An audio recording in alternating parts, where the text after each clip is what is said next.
Il ne reste rien de la petite gare de Saint-Joseph-de-la-Rive. Les vrais trains ont déserté la voie ferrée. Il n'y a plus qu'un train touristique qui fait la navette entre Pointe-au-Pic et les Chutes Montmorency, de juin à octobre. J'avais 30 ans. Je venais de passer 20 jours avec une personne qui incarnait pour moi toute la poésie. Une femme qui faisait le double de mon âge, mais qui était restée tout entière dans ses 17 ans. En ce vendredi matin, 25 juillet 1975, c'est ici que je suis venu reconduire Anne, à l'heure du train pour Québec, sans savoir si j'allais la revoir un jour.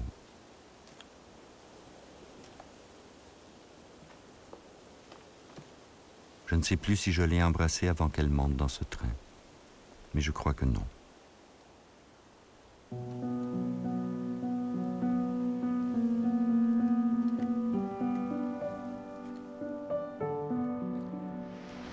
Parle-moi du chemin de fer de Charlevoix. Parle-moi du bateau passeur qui reliait la Pointe-au-Pic à la rivière Ouelle.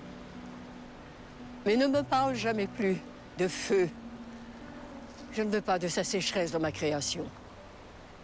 C'était la rencontre de 4 grandes écrivaines québécoises. Il y avait Laure Connat, qui était interprétée par Charles Boisjoli.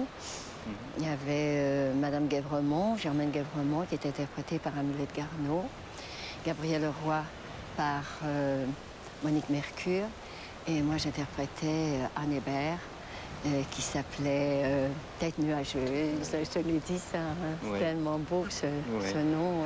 Je regardais dans le ciel et il y avait un traîneau avec des gens dessus qui étaient traînés par des chevaux. Et je me suis dit, tiens, c'est la nouvelle façon de voyager. Et là, à un moment, les chevaux plongeaient dans la mer et là, ressortaient de la mer les yeux complètement égarés, affolés. Et j'avais très peur et je me suis détournée parce que j'étais incapable de voir ça. Et quand je me suis retournée, il y avait un cheval tout blanc, très calme, avec de grands yeux bleus, qui me regardait. Et juste en face de moi, quand je racontais ça, il y avait Anne Hébert avec ses cheveux blancs et ses yeux bleus. Et en disant un cheval blanc avec des yeux bleus, ça m'a frappé. On s'est mis à rire toutes les deux. Ah oui, ça l'a fait rire aussi. Ah oui, d'accord. Oui.